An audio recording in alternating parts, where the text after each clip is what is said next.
one of our negotiators, as I said, was talking with him, was able to get him to come out on his own. So we did have a successful conclusion to this. No one was injured. He came out. He is currently going to be transported to a medical facility for some treatment. And at that point, we'll be reviewing everything that occurred today. But obviously our main goal is to get him the help that he needs to make sure he's good, he's okay. All our people are good, and we will be sending people home to get some well-deserved rest. So you said that he came out on his own. Was that with the hostage, or with the negotiator, excuse me, or did he just... No, the negotiator was, they were talking to him, and they were able to convince him to come out. How long did that take for in entirety now? Well, they were talking, I'm not sure how long before I came the last time, so it was pretty much a constant communication. So that was probably a couple hours or so, constant communication, and got him to come out. What state was he in? He's, I didn't get super close to him, but he's got some issues that he needs to get taken care of. From a medical perspective, did he have any cuts, bruises? I wasn't able to see. I didn't get that close to him, so I wasn't able to see that. I had some reports that he'd been drinking all night and drinking all morning the day before this happened. Is there anything to that? Or? We do know that he had been drinking. How much and how long, I'm not sure. Any more details on the weapons? When I left this up there, the emergency response team, the cities and the state police were just going through the house. So probably in a little while we'll have some more on exactly what we had up there. Now, this is the ideal situation. Absolutely. No one was hurt. So talk a little bit about how their response ended up turning out to a good ending.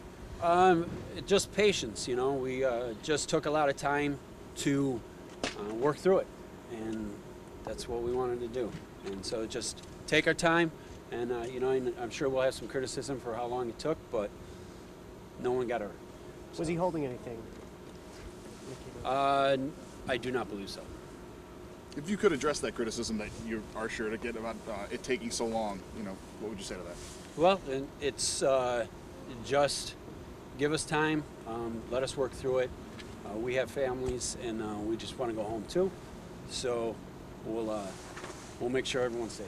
And they were your negotiators, or were they the SWAT? Or our negotiator was talking with them. All clear now here, though, right? What was that again? This street's all clear now? We still have it closed down up there because we still do have a lot of work to do up there. We will be opening it up closer down there, so in a little bit you guys will be able to get closer down there. But as of now, just removing a lot of the equipment still and stuff, so it'll take us a little bit, but you guys will be able to get closer shortly. Were any robots used? We did have a robot that we did use, yes. Now you're going to be going through the home? Yes. How many agencies were still on the scene as this ended? As this ended, we had our emergency response team, which was the Genesee County Sheriff's Office, City of Batavia. The state police were there. Genesee County Management, Emergency Management was there. City of Batavia Fire Department and Mercy were all there. And what was it like, this whole operation, working with so many agencies? It was difficult at times, but we had a good relationship, and communication I thought was very well. Each agency had a representative, and we worked very well together, I think, and I think it shows in the end. Were you on the phone with him when he came out, or was it after that call? We were talking face-to-face, so we didn't have phone contact. It was all face-to-face with him. Like yelling through the windows? Through windows, yep. Yep. And then how many hours total? Was it around 20? I think we're around 20. What shape is the property in? I heard that he'd been doing some demolition inside, so to speak.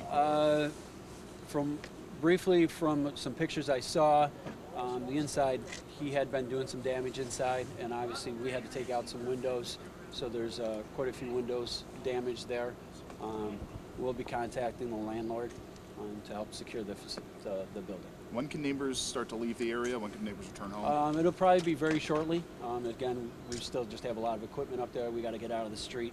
Once that happens, they'll be able to get out. The neighbors, as soon as they go through the building, we'll be able to at least get out of their houses, and we can probably escort them through our emergency vehicles that are up there to get them out of the street if they need to. How cooperative was the girlfriend throughout it all? The girlfriend was very cooperative with us. Where Is does she it- go now? That I do not know. Is it confirmed they're boyfriend and girlfriend? Yes, they are. Was there an order of protection? I do not know that. Do we know ages now? I do not. I didn't get that yet. So at this point, besides the menacing charge that the chief spoke of yesterday, what other charges are we possibly looking at here? I haven't even had a chance to sit down and really go through that yet. So that's our key. That's the main charge right now that we needed.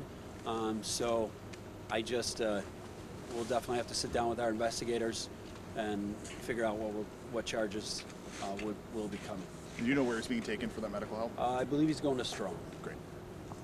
And then no names on the charges? Not yet. So we'll probably be releasing those names in a little while.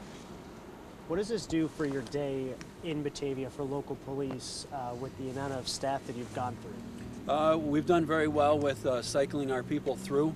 So at 7 o'clock this morning, we had a fresh day shift of 4 or 5 officers starting. We'd held over some of the midnight shift. So right now we have a lot of officers who are still fresh, pretty much coming in for their regular day. So we're very well staffed for the day. And still don't know if drugs were involved? I do not know yet, but I'm sure once they go through the apartment, we'll know. And drinking was. Yeah, yep. So, Todd, sorry I wasn't here earlier. Just walk us through kind of how events unfolded this morning, how it came about that the gentleman came out of the house. Well, we were trying to talk to him for quite a bit. It was on and off, and then we finally reestablished contact, and one of our investigators were talking with him probably for an hour and a half, 2 hours, and we were able to get him to walk out of the house on his own. Clearly, Kevin Czora won this man's trust. He came out of the house very hesitantly, and as other people approached, he showed some fear, and Kevin Czora was able to keep him calm and keep him. How did Kevin develop that rapport with him? Kevin last night was talking with him quite a bit. Kevin Czora is one of our investigators, and he had that rapport, and again on and off all night. And so this morning, Kevin came back in, and he was able to establish that again, and just working through that process, was able to get him to come out. Now, I've brought this up before in similar situations. That 10 years covering police in this community. So many times the police have gone out of their way to ensure a suspect is not hurt or fatally hurt. Talk about, and he clearly went to extra steps on this incident. Talk about the dedication of the police department to, try to ensure everybody's safety, even people that are criminal suspects. Well, that's our main goal, as I've said all along. It's our personnel want to go home. That's our main focus, and then the person who's in that house, we want to get them out safe. And as the chief said last night, we're going to do what we need to do. It's going to take us hours, as we showed today, but we're going to take that time so that we can have a good ending like we did today. I know some people are going to question the resources used here. What do you say to those that say this took a lot of resources? If it was someone else's loved one, they'd want it to end this same way.